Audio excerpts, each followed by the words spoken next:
criollos y criollismo han sido dos palabras recurrentes y con un amplio registro en la documentación y en los libros de historia, tanto en textos universitarios como en textos coloniales.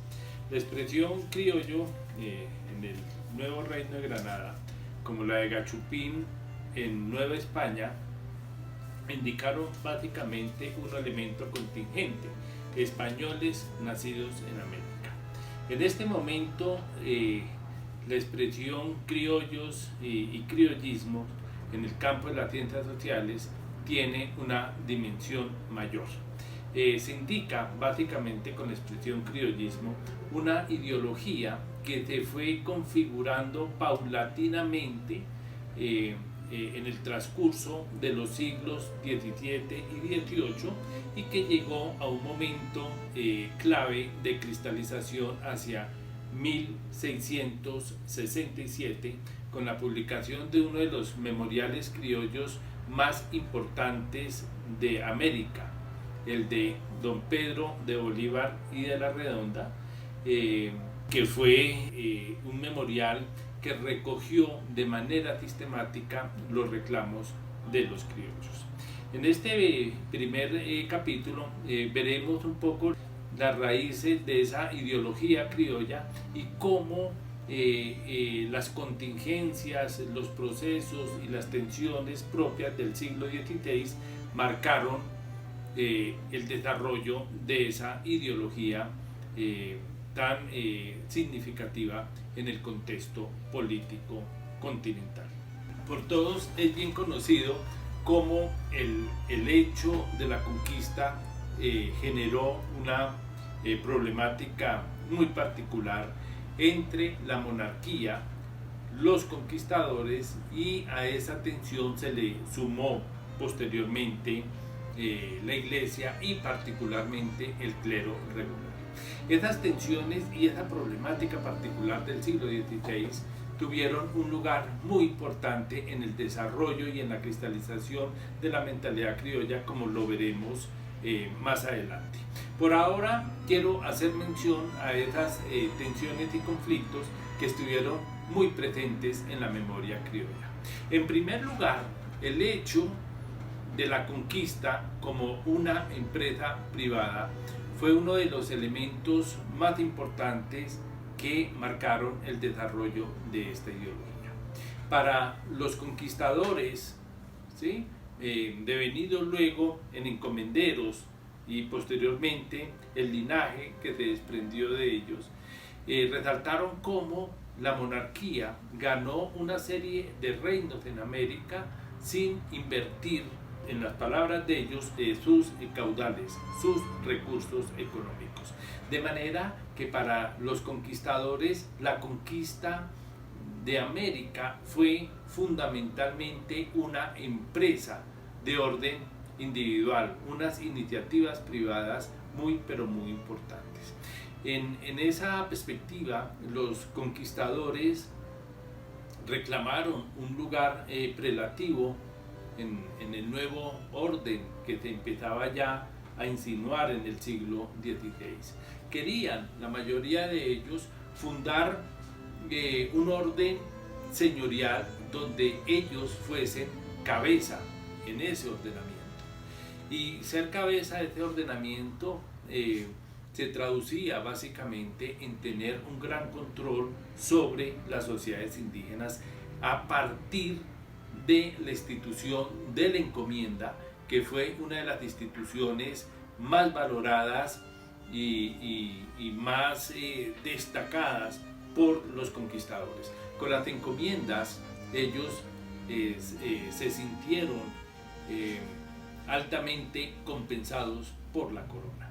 Pero claro, la corona española vio en las encomiendas pues la emergencia de un orden señorial donde el lugar de la corona podría quedar bastante disminuido.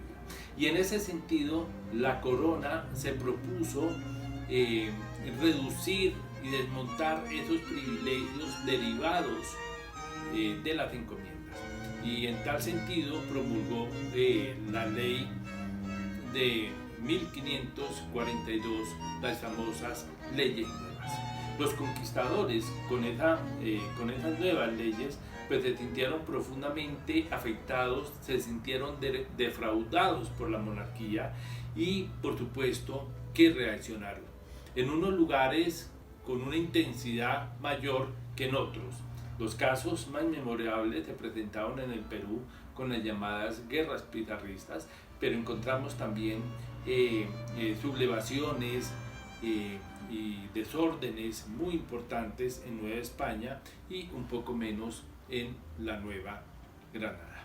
De manera que con la promulgación de las leyes nuevas, los conquistadores empezaron a sentir una gran frustración que se vio luego reflejada en los memoriales que le enviaron a la monarquía para tratar de conquistar unos espacios políticos que ellos sentían que estaban disminuyendo con el paso del tiempo.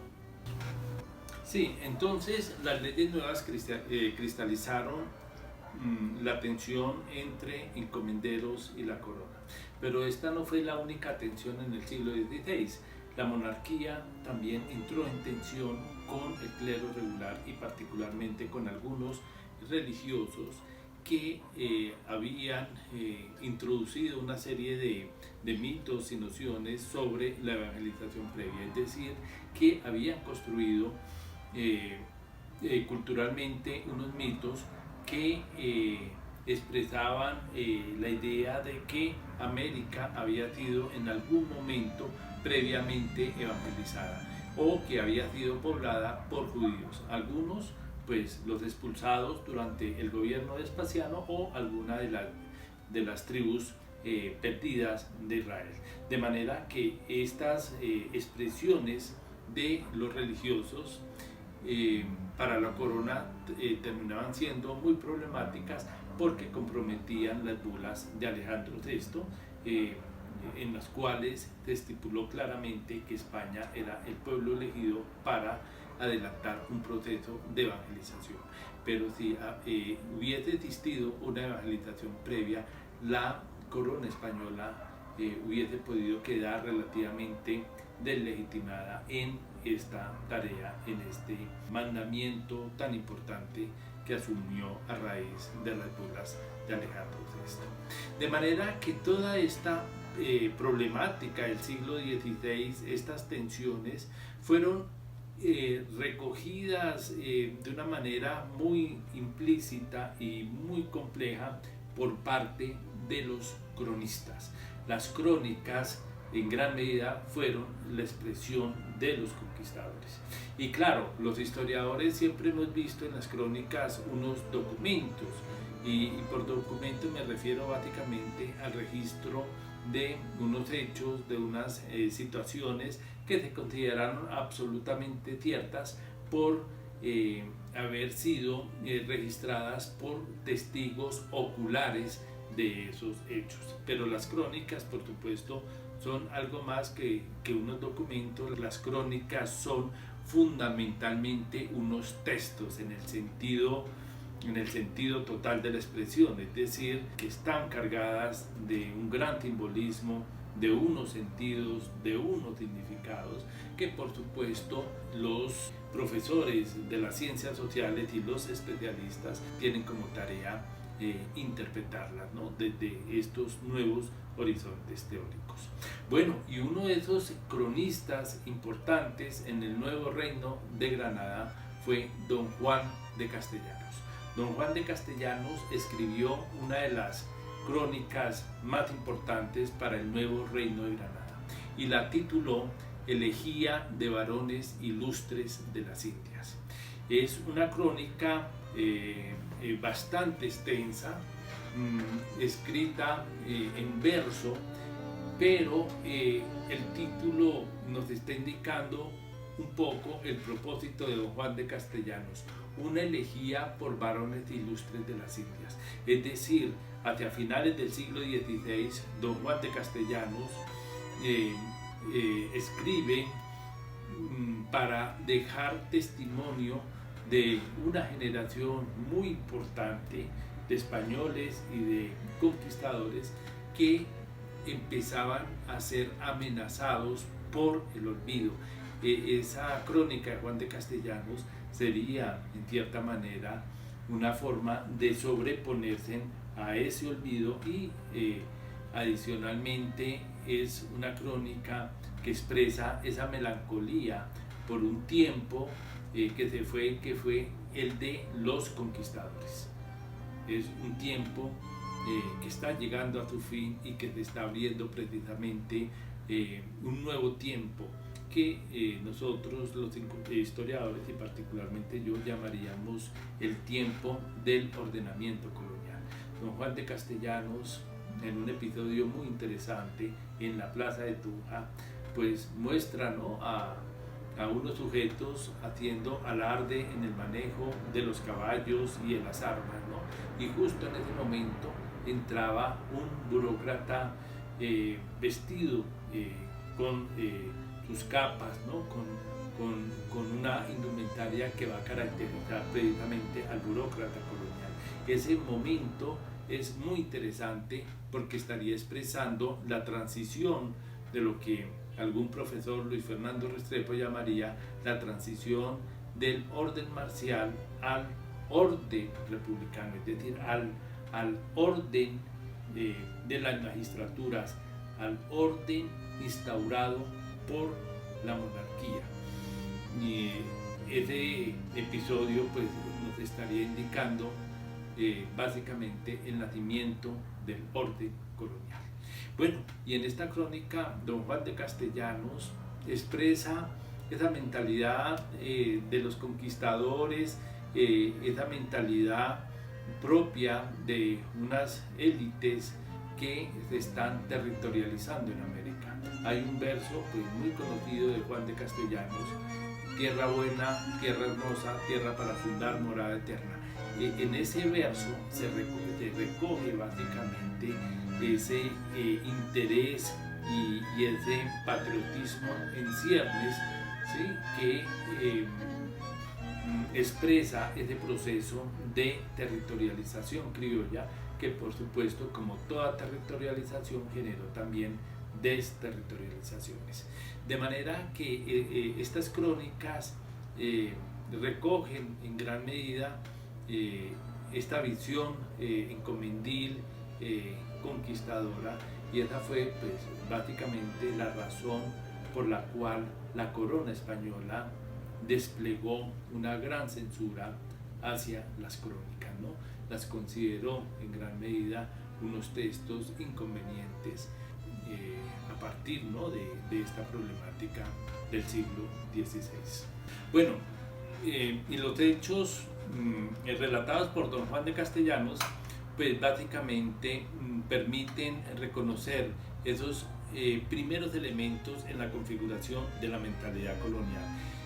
En primer lugar, ya lo señalábamos, esa idea de memoria criolla, donde se evocan precisamente los hechos de la conquista, magnificados en cierta manera por los cronistas, ¿no? Porque entre más difícil la conquista y con registros intensos, ¿sí?, y significativos, pues ellos en cierta manera se estarían empoderando frente a la corona española.